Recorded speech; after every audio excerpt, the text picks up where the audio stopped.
Proof किए थे Gauss का प्रमेय। बिहार बोर्ड के एग्जाम में पूछे जाने वाला जो होता है ना, वो सबसे महत्वपूर्ण सवालों में से एक है। आप लोग अगर क्वेश्चन बैंक का नज़ारा देखेंगे तो पता चल जाएगा कि कितनी बार ये सवाल आया हुआ है। गॉस के प्रमेय लिखकर प्रमाणित करें, गॉस के प्रमेय को प्रमाणित करें। इस तरह से कई सवाल पूछे, कई बार पूछे, इसलिए महत्वपूर्ण हो जाते हैं। आज हम लोग कुछ टिप्स करेंगे। गॉसीय सतह कैसा चुने ताकि समस्या और आसान हो जाए, तो इसके लिए कुछ टिप्स है। उस टिप्स का अनुसरण करोगे, गॉसीय सतह में उस टिप्स को लगाओगे तो आप बेहद आसानी से फॉर्मूला तक पहुंच जाइएगा। अगर बिंदु चार्ज मिलता हो, पॉइंट चार्ज मिलता हो, तो इसके लिए गॉसीय सतह गोलाकार बनाना। क्या बनाना? गोलाकार। लाइन की तरह चार्ज दिखता हो, एक रेखा पर चार्ज फैला हो, ऐसा दिखे तो गॉसीय सतह बेलनाकार बनाना। अगर सरफेस पर चार्ज दिखे तो गॉसीय सतह घन या घनाभाकार बनाना। और आयतन में कोई चार्ज दिखाई देगा, वॉल्यूम वाला कोई चार्ज दिखाई देगा, तो नॉर्मली 90% चांस है कि गोला के रूप में दिखेगा चार्ज। तो गोला के रूप में अगर कोई चार्ज मिलता है तो गोला ही बनाना, गोला के लिए गोला। तो यहाँ पर हम गॉसीय सतह का चयन करना सिखाते हैं। गॉसीय सतह कैसा ले, ठीक है। तो पॉइंट चार्ज आपके पास मिलता है, क्या मिलता है? Point charge. तो पॉइंट चार्ज के लिए गॉसीय सतह आपको स्फेरिकल लेना है। कैसा लेना है? स्फेरिकल। ये टिप्स है, कुछ लोग लेंगे, कुछ लोग नहीं भी लेंगे तो उनका गलत नहीं होगा, लेकिन लेना चाहिए। ऐसा लेंगे तो आपको काम आसान हो जाएगा। कोई भी चाहता है काम हम आसानी से कर ले। तो पॉइंट चार्ज के लिए गॉसीय सतह कैसा लेना है? स्फेरिकल। कैसा? तो मान लो कि हमारे पास से पॉइंट चार्ज है, पॉइंट चार्ज है Q, तो इसके लिए हमें गॉसीय सतह स्फेयर क्रिएट करना है, गोलाकार, ठीक है। और जो भी तुम स्ट्रक्चर बनाओगे ब्रेकिंग लाइन से बनाना, बुंदा बुंदा करके, ऐसे, है ना।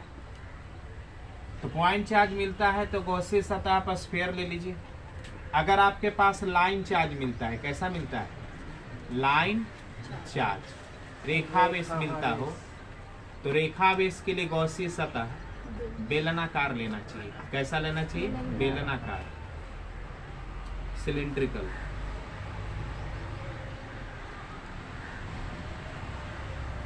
बेलन की तरह।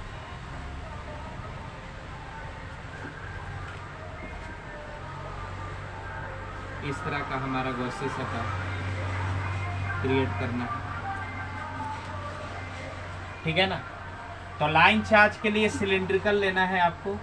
सिलिंड्रिकल समझ रहे हो ना? सिलिंड्रिकल माने बेलनाकार, ठीक है। अब अगर मान लो कि सरफेस चार्ज मिल गया हमारे पास, तो इसके लिए आपको घनाभाकार सरफेस है तो घनाभाकार या घनाकार सरफेस चार्ज, पृष्ठावेश मिल जाता है। पृष्ठावेश के बारे में हमें ऑलरेडी बताया है कि कागज के पन्ने पर भी अगर चार्ज फैला हो, बिखरा हो, तो इसे हम क्या कहते हैं? Surface charge. ये पूरे बोर्ड पर हम चार्ज फैला देंगे तो उस चार्ज का नाम क्या होगा? Surface charge. तल पर चार्ज, तो इसके लिए घन या घनाभ लेंगे। इस डायग्राम को थोड़ा केयरली देखना, ये डायग्राम थोड़ा सा परेशान करता है। इस पर चार्ज बिखरा हुआ है, अब इस पर चार्ज बिखरा हुआ है। अब इसके वजह से हमको गॉसीय सतह का इमेजिन करना है, कल्पना करना है। तो कैसे करेंगे? गॉसीय सतह, इसके लिए हम घनाभाकार लेंगे, क्यूबॉइडिकल, क्यूबॉइडिकल, ठीक है ना। तो एकदम इस तरह से आप ऐसे लाइन खींचना, ऐसे लाइन खींचना, यहाँ से ऐसे लाइन ड्रॉ करना, ऐसे लाइन ड्रॉ करना, यहाँ से ऐसे, देखो किस तरह से ड्रॉ कर रहे हैं।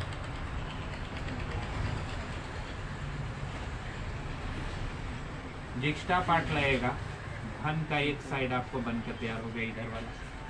इधर वाला पार्ट देखो,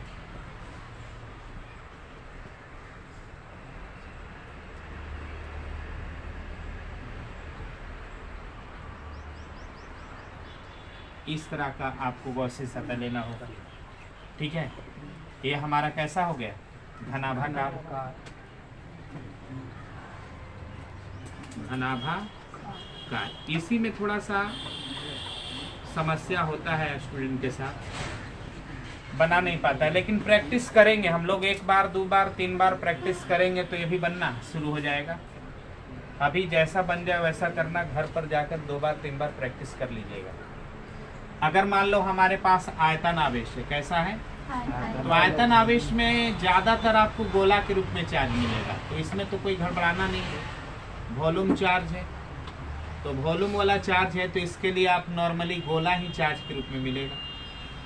एक स्फीयर पर चार्ज मिलेगा, एक स्फीयर के अंदर चार्ज मिलेगा। इस तरह का चार्ज अगर मिलता है तो इसके लिए आपको गॉसियन सतह जो चयन करना है वो स्फीयर के लिए स्फीयर ही ले लेना है। स्फीयर के लिए क्या ले लेना है, स्फीयर। स्फीयर के लिए स्फीयर। इस तरह से अगर आप काम करेंगे, बताए गए निर्देश के अनुसार यदि आपने गॉसियन सतह का चयन किया तो इसका सबसे बड़ा बेनिफिट ये होगा कि इलेक्ट्रिक फील्ड इंटेंसिटी वेक्टर और ईटा कैप यानी क्षेत्र सदिश का ईटा कैप और इलेक्ट्रिक फील्ड इंटेंसिटी वेक्टर यानी ई वेक्टर दोनों एक ही डायरेक्शन में आ जाएगा। ठीक है, दोनों एक ही डायरेक्शन में आएगा तो एक बेनिफिट ये होगा कि एंगल 0 हो जाएगा।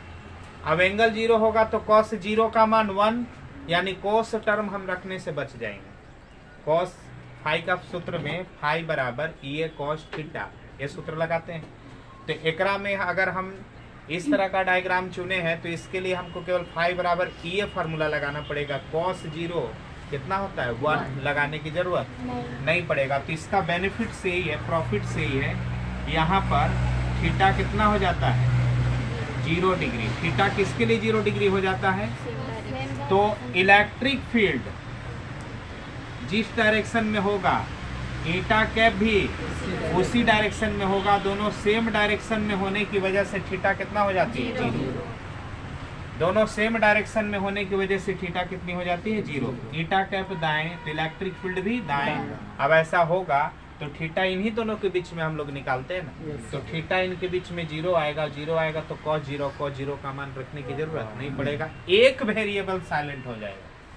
अब एक वेरिएबल साइलेंट होगा तो बड़ी आम एकदम साधारण काम हो जाएगा, एकदम सिंपल सा वर्क हो जाएगा। तो इस तरह के कॉन्सेप्ट आप हमेशा याद रखें। ठीक है, तेजी से उतार लीजिए इसको। गॉस के प्रमेय के सहायता से, क्वेश्चन है लिखेंगे, हाँ, गॉस के प्रमेय की सहायता से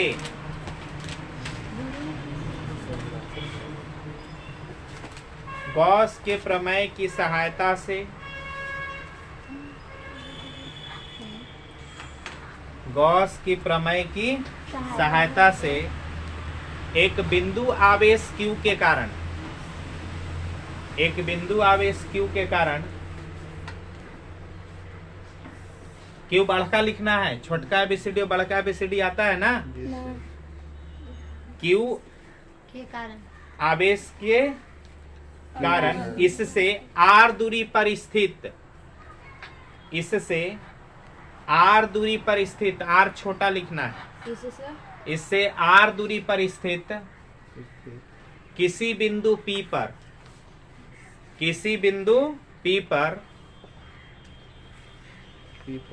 विद्युत क्षेत्र की तीव्रता के लिए किसी बिंदु P पर, सटा के मत लिख देना ना, P पर हो जाएगा। किसी बिंदु P पर विद्युत क्षेत्र की तीव्रता के लिए सूत्र प्राप्त करें। विद्युत क्षेत्र की तीव्रता के लिए सूत्र प्राप्त करें।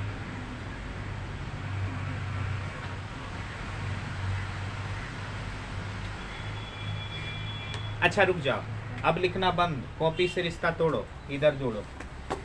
हमने ऑलरेडी बताया है कि एक पॉइंट चार्ज अगर Q है, पॉइंट चार्ज कौन है, Q। अब यहाँ से R दूरी पर जा करके एक बिंदु चुना जाए। अब यहाँ पर विद्युत क्षेत्र की तीव्रता लिखनी हो तो कितना लिखते हैं, E बराबर फॉर्मूला कितना लिखते हैं, तो चार्ज बटा दूरी स्क्वायर, चार्ज बटा दूरी स्क्वायर अब इंटू कितना के, पढ़ा है ना, E बराबर के क्यू बटा आर स्क्वायर। यानी यही फार्मूला को हमें आज निकाल कर दिखा देना है।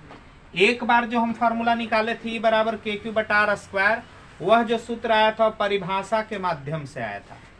उस तरह के सूत्रों को हम लोग परिभाषित सूत्र बोलते हैं। परिभाषा लिखें और परिभाषा की सहायता से सूत्र क्रिएट किए, वो हमारे पास तरीका था दूसरा। आज हम लोग यही फार्मूला निकालेंगे लेकिन गॉस के प्रमेय से निकालेंगे। ठीक है, तो देखो गॉस के प्रमेय कैसे लगाना है। सबसे पहले आप जिस बिंदु पर विद्युत क्षेत्र की तीव्रता निकालना चाहते हैं उस बिंदु से गॉसीय सतह बनाएंगे। अब गॉसीय सतह बनाते हुए ध्यान देंगे कि चार्ज किस तरह का है। अगर पॉइंट चार्ज है तो गोला बना देंगे, लाइन चार्ज है तो बेलन बना देंगे, और सरफेस चार्ज है तो क्या बना देंगे, घन या घनाभ बना देंगे। वो जितना हमने आइडिया बताया उसके अनुसार काम करेंगे। तो मान लो कि हमारे पास एक पॉइंट चार्ज है क्यू, यही प्रश्न कहा ना, तो पॉइंट चार्ज है क्यू। अब यहाँ से आर दूरी पर यहाँ पर एक बिंदु ले लिए कौन, पी, और यहीं पर आपको इलेक्ट्रिक फील्ड चाहिए। तो अगर ये प्लस चार्ज है तो इलेक्ट्रिक फील्ड तो बाहर होगा, तो इलेक्ट्रिक फील्ड हमारे पास बाहर होगा, प्लस होगा, तो इतना तो हम जानते ही, इलेक्ट्रिक फील्ड किधर हो जाएगा, बाहर। चलिए हमको यहाँ पर इलेक्ट्रिक फील्ड चाहिए ना, तो यहीं से होते हुए गॉसीय सतह हमारा खींचेगा। तो यहीं से हम होते हुए गॉसीय सतह खींचेंगे। गॉसीय सतह कैसा खींच देंगे, गोलाकार। अब गॉसीय सतह खींचते हुए ये भी ध्यान रखना कि चार्ज गॉस सतह के अंदर होना चाहिए कि बाहर, अंदर रहेगा तब ना नियम कानून लगाएंगे। तो गॉसीय सतह ड्रॉ कर दिए, पॉइंट चार्ज के लिए गोला बना दिया। ऐसा कर दिया तो ईटा कैप इसी डायरेक्शन में है, कोई शक की गुंजाइश नहीं है। इस पर अगर आपको डाउट होता है तो डाउट क्लास में इसका पूरा वेरिफिकेशन हम कर देंगे कि क्यों ऐसा किया जाता है। अभी हम लोग इसी में लगेंगे। तो थीटा कितना हो गया बाबू, 0 डिग्री। इलेक्ट्रिक फील्ड भी वेक्टर क्वांटिटी है ना, तीर लगा देने में कोई गुस्ताखी नहीं। इतना काम करने के बाद आपको करना क्या होगा, एक बार फ्लक्स का सूत्र लगाना होगा परिभाषा से जो निकला है वो। तो परिभाषा से सूत्र निकला है फाई बराबर EA cos थीटा। अब एक बार फ्लक्स का सूत्र लगाना होगा गॉस के प्रमेय से जो निकला है वो। तो गॉस के प्रमेय से फ्लक्स का सूत्र फाई बराबर सिग्मा ऑफ क्यू इनसाइड बटा में एप्सिलॉन, यही ना। दोनों सूत्रों को हम एक साथ अलाउड करेंगे। एक बार काम करेंगे, लिखेंगे by definition of flux phi बराबर EA, चूंकि cos 0 का मान कितना 1। स्टेप कम कर दिए। अच्छा ई को ई रहने दो। एरिया किसका लेंगे, जो गॉस सतह बनाते हैं ना उसी का एरिया लिया जाता है। कोई भी काम अब गॉस सतह पर होगा, किस पर होगा, गॉस सतह पर। तो एरिया गोला है ना, गॉस सतह कैसा है, आप चाहे तो लिख दो यहाँ पर गोलीय गॉसीय सतह, गोलीय गॉसीय सतह। ये गोलीय गॉसीय क्या है, सतह। तो गोलीय गॉसीय सतह का एरिया, गोला का area 4 pi are square. Phi बराबर इतना आया। उम्मीद है कि यहाँ तक कोई दिक्कत नहीं होना चाहिए। इसको हम लोग समीकरण फर्स्ट मान लेंगे। अच्छा अब फ्लक्स का दोबारा सूत्र तैयार करेंगे। एक ही सूत्र दो बार लिखा जाए तो वहां पर एक वर्ड लिखना चाहिए अगेन। कौन सा वर्ड, अगेन। तो यहाँ पर एक वर्ड इस्तेमाल करेंगे अगेन। अगेन माने पुनः। By Gauss theorem. कौन सा थ्योरम, गॉस थ्योरम, गॉस के प्रमेय से। तो गॉस के थ्योरम से हम फाई बराबर क्या लिखेंगे, अपना स्टैंडर्ड दिखाएंगे, सिग्मा क्यू इनसाइड। ये केवल दिखावा है ना, और बटा क्या। अब बताओ गॉस सतह के अंदर चार्ज कितना मिल रहा है, क्यू रख देना चाहिए। तो क्यू और बटा कितना, epsilon naught equal to 5। This is my equation second. दोनों तो फाइये है, तो दोनों को इक्वल कर दिया जाए तो लिखना पड़ेगा क्या, from equation first and second, first और सेकेंड से बराबर किया जाए ना। तो आप देखिए इधर वाला बाएं बाएं बराबर हो गया, राइट वाला बराबर हो जाएगा, ये सब तो जानते ही हो। तो ये बराबर कितना 4 पाई आर स्क्वायर, इधर बताओ कितना क्यू बटा एप्सिलॉन नॉट। एक लाइन बढ़ो, ई बराबर चाहिए ना आपको, ई बराबर चाहिए तो ई बराबर बोलो क्यू बटा में 4 pi are square epsilon naught. Epsilon naught को पाई के साथ रखना चाहिए, ये हमारी एक टेंडेंसी है कि एप्सिलॉन नॉट को किसके साथ रखते हैं। ई बराबर क्यू बटा कितना 4 pi epsilon naught R square. क्या लगता है आपको 1 बटा 4 पाई एप्सिलॉन नॉट को के लिख सकते हैं ना, है ना, यहाँ 1 साइलेंट है, 1 बटा 4 पाई एप्सिलॉन नॉट को क्या लिखते हैं के। तो फाइनली हमारे पास रिजल्ट आकर के तैयार हो गया, ई बराबर के क्यू और बटा में कितना। तो गॉस के प्रमेय से आपने इलेक्ट्रिक फील्ड बहुत ही सरलता से निकाल दिया। यानी आपसे अगर पूछ दे कि गॉस का प्रमेय किस काम का, तो पहला काम फ्लक्स निकालना तो करबे करता है, दूसरा काम यह भी करता है कि विद्युत क्षेत्र भी निकालता है। निकाल दिया ना गॉस का प्रमेय, विद्युत क्षेत्र निकालने में आपको मदद कर लिया। तो आपको सवाल ऐसे भी 2 अंक आ सकता है कि गॉस के प्रमेय का 2 महत्वपूर्ण उपयोग लिखें। तो पहला यह लिखना कि गॉस की प्रमेय की सहायता से हम विद्युतीय फ्लक्स को सरलता से प्राप्त कर सकते हैं। दूसरा उपयोग लिखना कि गॉस की प्रमेय की सहायता से किसी भी प्रकार के आवेश के कारण हम किसी खास बिंदु पर विद्युत क्षेत्र की तीव्रता का पता लगा सकते हैं। अच्छा, विद्युत क्षेत्र की तीव्रता पता हो जाएगा तो एक चीज और पता कर सकते हो, आपको कहीं पर विद्युत क्षेत्र की तीव्रता पता है तो वहां पर आप चार्ज रख करके और उस चार्ज पर बल भी निकाल सकते हैं। खाली पता होना चाहिए कि वहां पर विद्युत क्षेत्र की तीव्रता कितनी है। तो विद्युत क्षेत्र की तीव्रता जितनी हो, चार्ज जितना रखा जाएगा, तीव्रता और चार्ज गुना हो जाएगा और सीधा बल का मान दे देगा। फार्मूला पढ़ाए थे, ई बराबर एफ बटा क्यू, पढ़ाए ना फार्मूला, ई बराबर एफ बटा क्यू एकदम परिभाषा में। तो एफ बराबर ई इंटू क्यू, तो तीव्रता निकल जाएगा तो बल भी निकल जाएगा। यानी यहाँ पर अगर हम दूसरा चार्ज रखेंगे तो बल भी निकल जाएगा, निकल जाएगा ना। तो यही आपको काम करना है। पूरा काम को फिर से सुन लीजिए, जिस बिंदु पर विद्युत क्षेत्र की तीव्रता निकालना है उस बिंदु से होते हुए गॉसीय सतह बनाना है। गॉसीय सतह उसी के अनुसार बनाना है जैसा मैंने आपको मार्गदर्शन दिया है।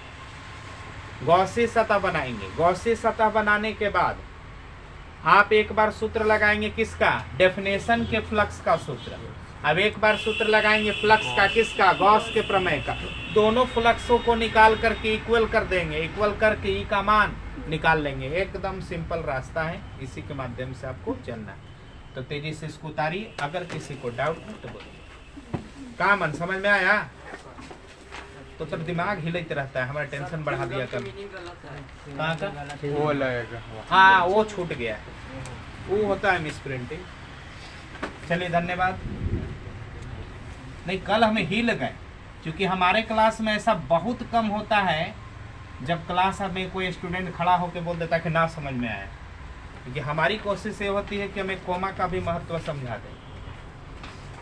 गॉस के प्रमेय की सहायता से कूलम्ब के नियम की सत्यापना करें। गॉस के प्रमेय की सहायता से कूलम्ब के नियम की सत्यापना करें। गॉस के प्रमेय की सहायता से कूलम्ब के नियम की सत्यापना करें। नियम सत्य है, अब इस बात का प्रमाण चाहिए, है ना। देखो काम करना। अच्छा, कूलम्ब के नियम है क्या, जरा बताओ। कूलम्ब के नियम तो 2 को चार्ज पर बल निकालता है, केवल 2 ही पॉइंट चार्ज पर क्रिएट होता है।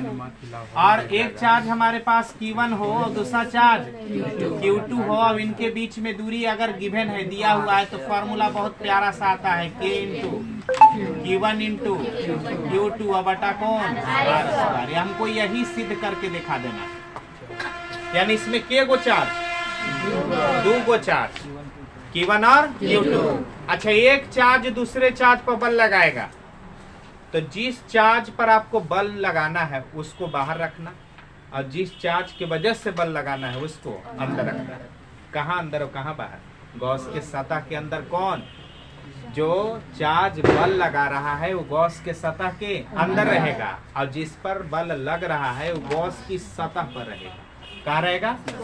अब कैसे काम करेंगे, काम हम करके आपको दिखाते हैं। 2 गो चार्ज है, दोनों चार्ज को हम लोग इंक्लूड करेंगे। मान लिया कि पहला चार्ज हमारे पास Q1 है।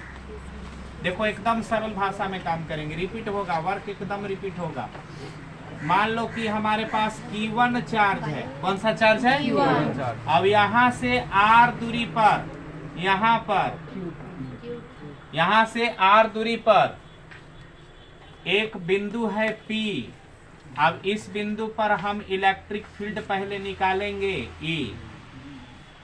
अच्छा, इस बिंदु पर इलेक्ट्रिक फील्ड निकालेंगे, अब इस बिंदु पर इलेक्ट्रिक फील्ड निकाल करके वो दूसरा चार्ज रख देंगे Q2। अब Q2 से पूछेंगे कि बल कितना लग रहा है, तो बल बताएगा। कैसे बताएगा? तो इलेक्ट्रिक फील्ड है E, अब इस पर चार्ज रखोगे कौन सा? Q2, तो वह बल कितना बताएगा? तो बल बताएगा कितना? तो E इंटू Q2। अरे F बराबर, बोलो ना, E बराबर पढ़ा है ना? E बराबर क्या पढ़ा है? F बटा Q। यह Q कौन सा चार्ज था? तो इलेक्ट्रिक फील्ड में रखने वाला चार्ज। इलेक्ट्रिक फील्ड इंटेंसिटी जहां का पता है, ऐसी नॉर्मली सोचो कि हम कह देंगे कि यहाँ पर विद्युत क्षेत्र की तीव्रता 3 न्यूटन प्रति कूलम है, यहाँ पर 5 कूलम चार्ज रखेंगे तो बल कितना लगेगा? तो एकदम यहीं से परिभाषा से आप पढ़ सकते हो कि 3 न्यूटन का बल 1 कूलम पर, यही ना मतलब है। तो 5 कूलम पर कितना बल? तो 1 कूलम पर 3 न्यूटन, तो 5 कूलम पर 15 न्यूटन। यूनिट से हम कन्वर्जन कर सकते हैं, सूत्र के तो कोई औकाते नहीं है। तो यहाँ पर हम लोग इलेक्ट्रिक फील्ड निकालेंगे। देखो कितना सरल भाषा में इलेक्ट्रिक फील्ड निकाले भी हैं, निकाल कर दोबारा दिखाते हैं। तो यहाँ पर पहले इलेक्ट्रिक फील्ड निकालेंगे। अच्छा, इलेक्ट्रिक फील्ड निकालने के लिए अभी हमने तरीका बताया कि जिस बिंदु पर विद्युत क्षेत्र की तीव्रता पता करना हो उस बिंदु से होते हुए गॉसीय सतह ड्रॉ करो। चार्ज हमारा पॉइंट है तो गॉसीय सतह स्फेरिकल हो जाएगा। अब ये काम किए ना, केवल इस काम को हम दोबारा पुनरावृत्ति करवा देते हैं ताकि आपको और भी क्लियर हो। ऐसा करते हैं तो आपका हक बनता है कि ईटा कैप उसी डायरेक्शन में रखिए जिधर इलेक्ट्रिक फील्ड है। अब ऐसा है तो थीटा का मान 0 कर दीजिए, कोई डाउट नहीं है। एक बार आप फ्लक्स का सूत्र लगाइए, डेफिनेशन वाला, bye definition of flux. Flux की परिभाषा से तो फाई बराबर केवल E, चूंकि cos 0 का मान लिख दे कि छोड़ दे तो ये हो। अच्छा, E का मान ये रहने तो एरिया 4 पाई r स्क्वायर बराबर कितना? 5 है। कोई कष्ट? मानिए समीकरण दोबारा हम फाई निकालेंगे, 2 बार फाई निकालेंगे ना, और यहाँ पर जब फाई निकालेंगे तो अभी लिखेंगे GT। GT मतलब थोड़ा शॉर्ट कर दिया, तो फाई बराबर डायरेक्ट लिख दे Q1, तो Q1 और बटा कितना? समीकरण सेकेंड। ये दोनों को इक्वल करोगे तो क्या आएगा आप हमें बता दो। एकदम डायरेक्ट भी लिख सकते हो बाबू, फ्रॉम इक्वेशन फर्स्ट एंड। ज्यादा ऊपर लिखेंगे तो हो सकता है कि वीडियो में कट जाए। From equation first and second. देखो डायरेक्ट लिख देगा तो E इंटू कितना? 4 पाई r स्क्वायर Q1 बटा एप्सिलॉन नॉट। तो E का मान आ जाएगा K Q1 और बटा कितना एप्सिलॉन। ई का मान निकला, क्या निकला है? ई का मान। अच्छा, बिंदु P पर आप इलेक्ट्रिक फील्ड निकालें तो ई का मान कितना निकला? K Q1 बटा में एप्सिलॉन नॉट। इसको और बेहतर होगा कि हम ऐसे लिखें दावा दे करके कि ये P पॉइंट पर इलेक्ट्रिक फील्ड है। किस पॉइंट पर है? अलग अलग पॉइंट पर अलग अलग इलेक्ट्रिक फील्ड होगा, कई बार बताए हैं। तो P पॉइंट पर इलेक्ट्रिक फील्ड कितना आ रहा है बाबू? तो K Q1 बटा में एप्सिलॉन नॉट। खाली हमने गारंटी को स्पष्ट करने के लिए P लिख दिया। अच्छा, यहाँ पर एक लैंग्वेज लिखेंगे, बिंदु P पर, कहाँ पर? बिंदु P पर Q2 आवेश रखने पर, Q2 आवेश रखने पर, बिंदु P पर कौन सा आवेश रखोगे? रखने पर बल लिख के ऐसे डैश दे देना। और बल लिखना तो बल कितना लगेगा बताओ? तो विद्युत क्षेत्र की तीव्रता अगुने जो चार्ज रखे हैं वो तीव्रता में चार्ज से गुना करेंगे, बल मिल जाएगा। कौन सा तीव्रता? विद्युत क्षेत्र की तीव्रता। और चार्ज कौन सा जो रख रहे हो वो वाला। यहाँ पर मिस कर जाता है, लोग सोचता है कि वाला रख दे, अरे इससे तो तीव्रता निकला, ठीक है ना। और दूसरा जो चार्ज आया वो बल महसूस किया, यानी बल दूसरा चार्ज पर क्रिएट कर रहे हैं। तो हम तीव्रता का बल कितना लिखेंगे? तो EP अब इनटू कितना Q, तीव्रता गुने चार्ज, ठीक है ना। आगे बढ़े, EP का मान उठा के रख दो। चार्ज कितना? Q की Q2, तो Q की जगह क्या लिख देंगे? Q2। अच्छा, EP का मान केवल रख दो तो K इंटू Q1 इंटू पहले से कौन है और नीचे कौन है? अरे यहाँ गलती लिखा गया है ना, R स्क्वायर होगा ना, KQ बटा में R स्क्वायर। वहां पर कहाँ से होगा? ये सब तो निकालिए दिए। यहाँ बोलो कितना? R square. फार्मूला हमारा कंप्लीट। कूलम का नियम सत्यापित। F बराबर K into Q1 into Q2 बटा में R स्क्वायर। यहाँ मिस किया या कि एप्सिलॉन नॉट लिखा गया। 4 पाई R स्क्वायर नीचे आएगा, एप्सिलॉन नॉट के साथ आ करके 1 बटा 4 पाई एप्सिलॉन नॉट K बन जाएगा और नीचे कौन रह जाएगा? R square. तो लिखने में थोड़ा सा इधर उधर हो गया, कोई दिक्कत नहीं ना है। तो F बराबर हमारे पास फॉर्मूला कितना आया? F बराबर K into Q1 into Q2 बटा में R स्क्वायर। यही आपका हो गया ट्रू, सत्य। कूलम का नियम सत्य, कूलम का नियम बिल्कुल ही सत्य है, कोई डाउट नहीं। तो बताओ, दोनों जो काम किए, दोनों काम में आपको लगा एक ही जैसा? एक कदम आगे बढ़ गया, कूलम का नियम मिल गया। पहले इलेक्ट्रिक फील्ड इंटेंसिटी निकाल करके जहां पर आपको विद्युत क्षेत्र की तीव्रता पता है वहां पर आप चार्ज रखिए, चार्ज को गुना कीजिए, बल का मान ले जाइए, ठीक है ना। एकदम यही प्रोसेस चलेगा। तो ये वाला सवाल ज्यादा इंपॉर्टेंट हो जाता है बिहार बोर्ड के इंटर के एग्जाम के लिए।